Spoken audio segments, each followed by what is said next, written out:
Assalamualaikum warahmatullahi wabarakatuh. Perkenalkan, saya Maisha Putri dengan NIM 230304159, mahasiswa dari Universitas Muhammadiyah Riau, program studi manajemen.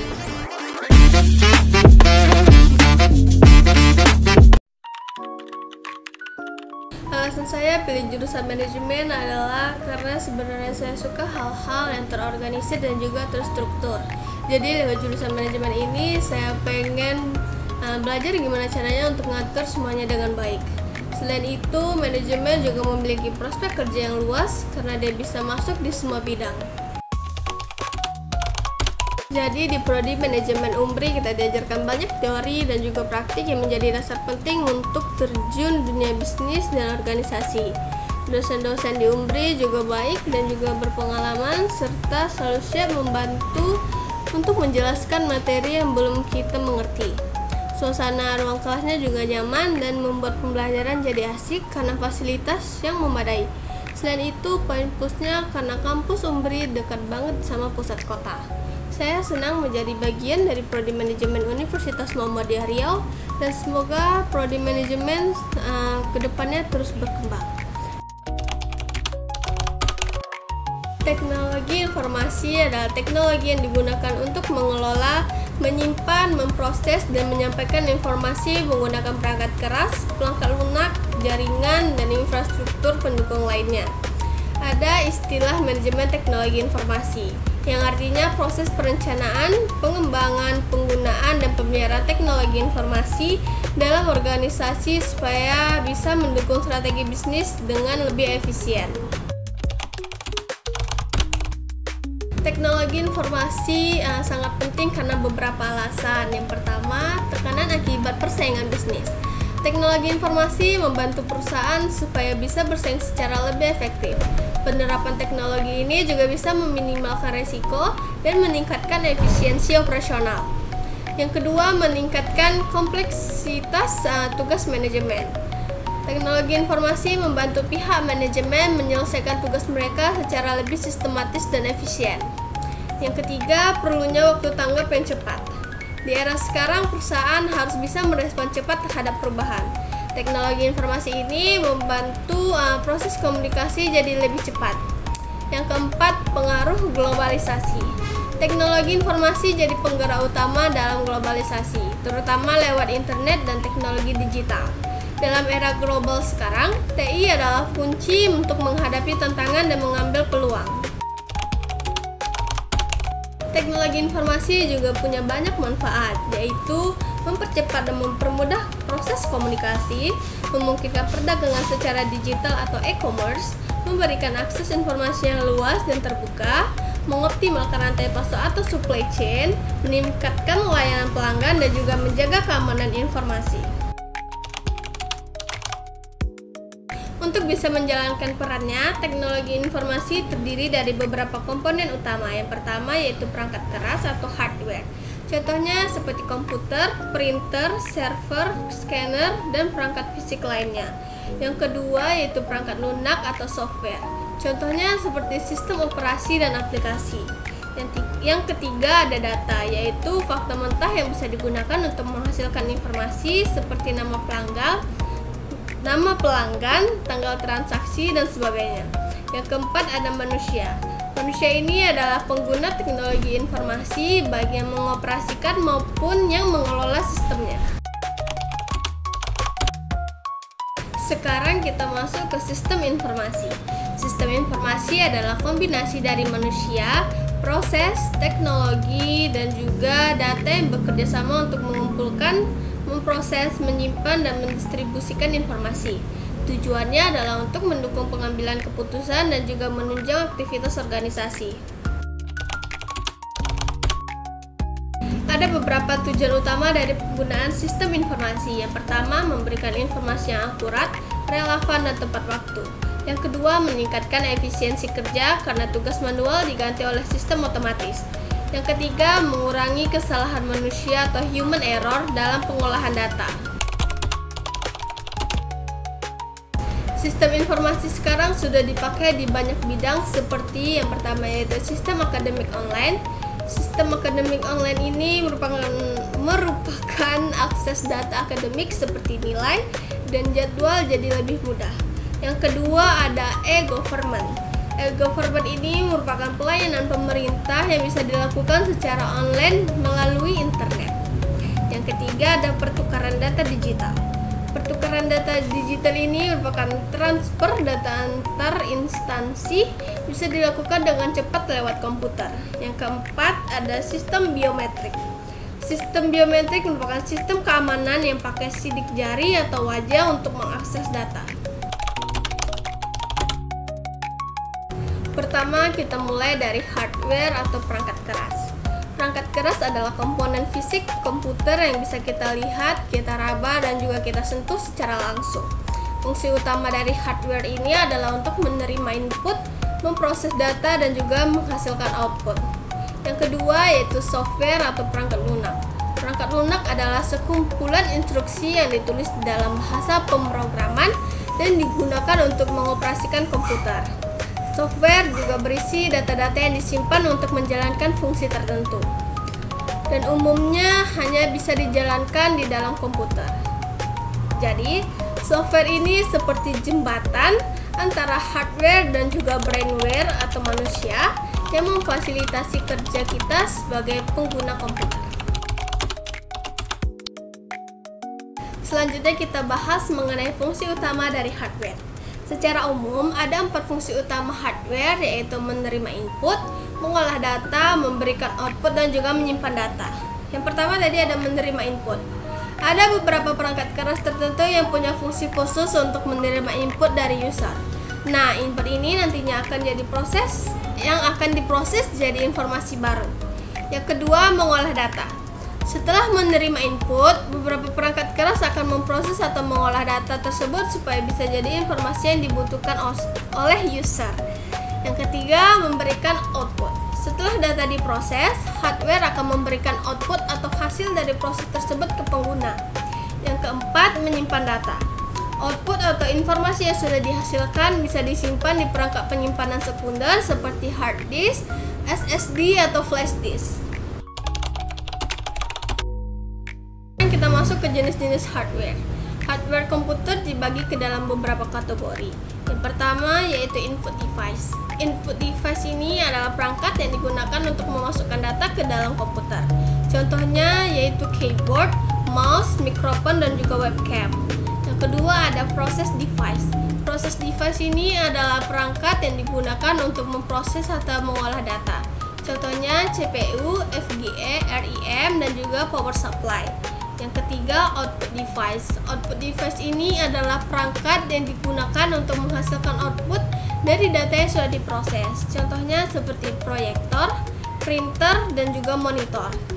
Yang keempat, storage unit. Storage unit ini adalah perangkat yang digunakan untuk menyimpan informasi atau data baik dari dalam komputer maupun dari luar. Contohnya seperti flash disk, hard disk, dan juga optical disk. Yang kelima ada peripheral. Peripheral ini adalah perangkat tambahan yang membantu komputer untuk menjalankan perintah dari pengguna. Contohnya seperti modem yang bisa mengubah sinyal digital jadi analog, atau sebaliknya untuk keperluan komunikasi. Selanjutnya adalah sistem software. Software ini biasanya bertugas untuk mengelola sistem komputer dan membantu perangkat keras agar bisa bekerja sesuai perintah. Ada beberapa jenis sistem software. Yang pertama ada firmware yang merupakan program yang tertanam di dalam perangkat seperti komputer, ponsel, atau kamera digital. Fungsinya untuk mengontrol cara kerja perangkat tersebut. Firmware ini disimpan di memori khusus seperti ROM atau flash yang datanya tetap aman meskipun listrik mati. Yang kedua ada operating system. Operating system adalah program yang mengelola semua sumber daya hardware dan juga menjalankan aplikasi.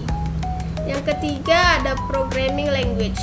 Programming language ini merupakan perangkat lunak untuk membuat software lain. Bahasa pemrograman dibagi menjadi 3, yaitu tingkat rendah seperti assembly, tingkat menengah seperti bahasa C, dan juga tingkat tinggi seperti Pascal, Basic, Prolog, dan Java. Bahasa pemrograman ini harus diterjemahkan dulu ke bahasa mesin pakai compiler atau interpreter. Yang keempat ada sistem utility. Sistem utility ini adalah program khusus yang digunakan untuk pemeliharaan sistem komputer, termasuk juga driver perangkat keras yang berguna untuk mengatur dan Terakhir kita akan bahas aplikasi software atau perangkat lunak aplikasi. Application software adalah program yang langsung digunakan oleh user untuk menyelesaikan tugas tertentu. Tapi software ini hanya bisa berjalan jika sudah diinstal di sistem operasi komputer. Ada dua jenis aplikasi software. Yang pertama yaitu software pemrograman aplikasi, yang merupakan program yang dikembangkan untuk kebutuhan yang spesifik, contohnya seperti aplikasi akuntansi, perbankan, aplikasi akademik, dan juga lainnya. Yang kedua, software program paket.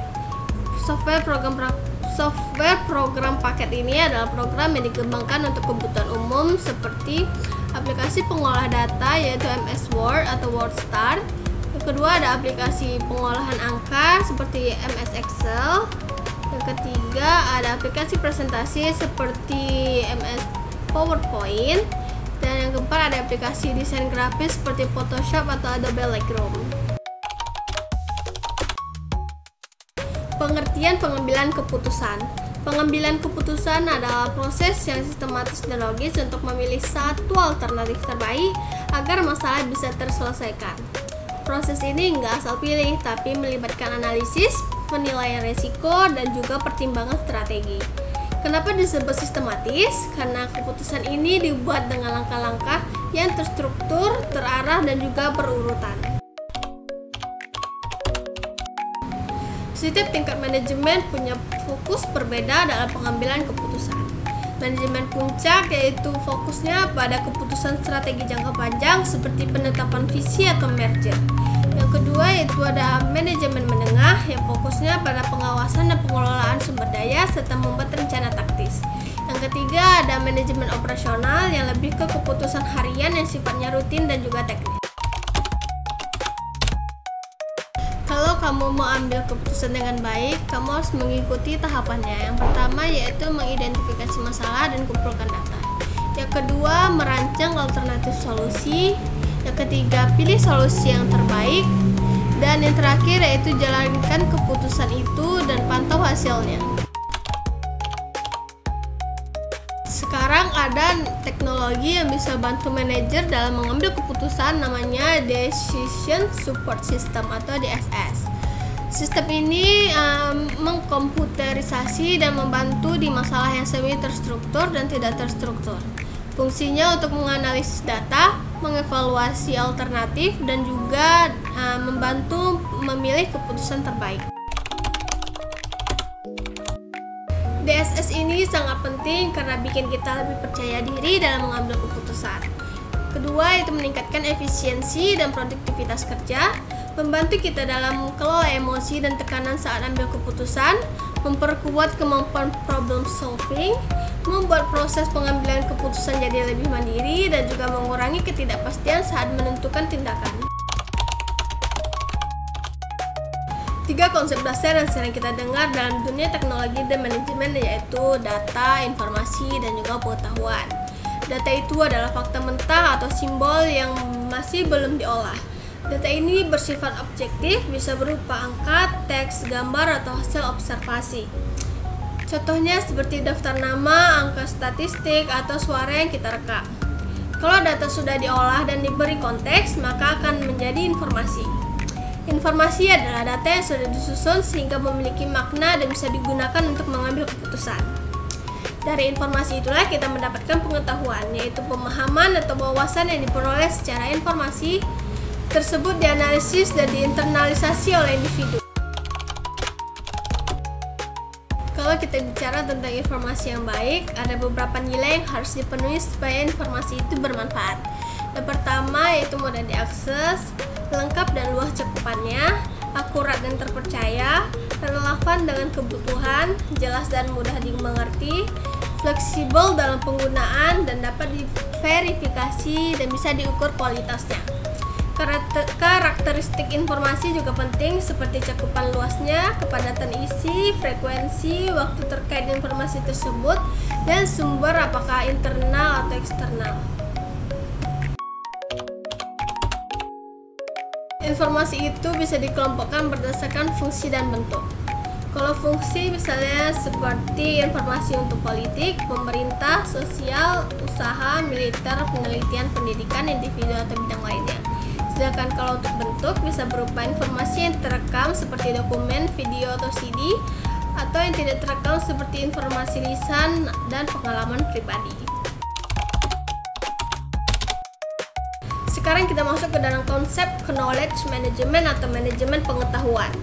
Knowledge management ini adalah proses sistematis untuk menciptakan, menyimpan, membagikan, dan menggunakan pengetahuan untuk mendukung tujuan organisasi.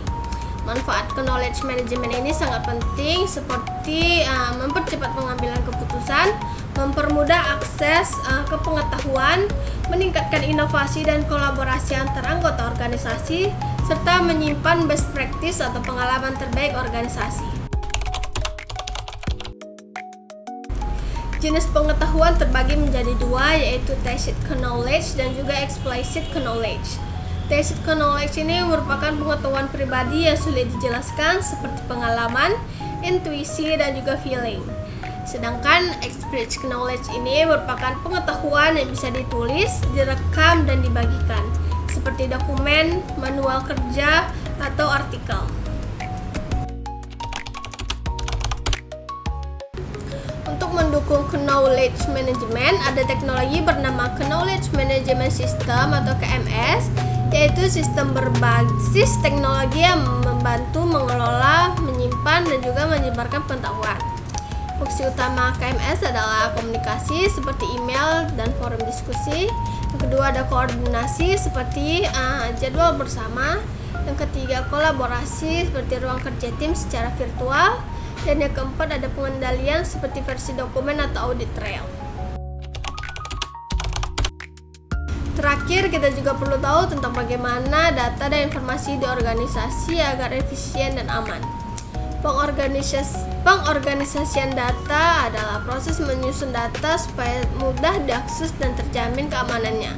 Manfaatnya adalah meningkatkan efisiensi kerja dan memastikan keamanan serta integritas data. Pengorganisasian informasi juga melibatkan pengumpulan, penyimpanan, dan pembagian informasi melalui sistem seperti CRM, manajemen dokumen, dan sistem manajemen pengetahuan.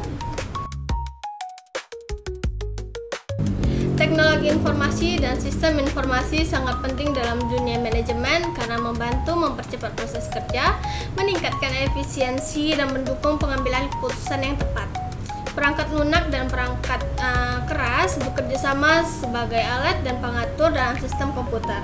Sementara data yang diolah menjadi informasi dan pengetahuan menjadi dasar penting dalam menjalankan organisasi. Dengan memahami tahapan dan jenis keputusan manajerial seperti memanfaatkan teknologi DSS dan KMS, organisasi dapat mengambil keputusan secara lebih cepat, tepat, dan strategis untuk mencapai tujuan serta mempertahankan keunggulan kompetitif di era digital. Sekian materi yang bisa saya sampaikan. Mohon maaf bila ada kesalahan kata dan kesalahan isi materi, tolong dikoreksi. Terima kasih. Assalamualaikum warahmatullahi wabarakatuh.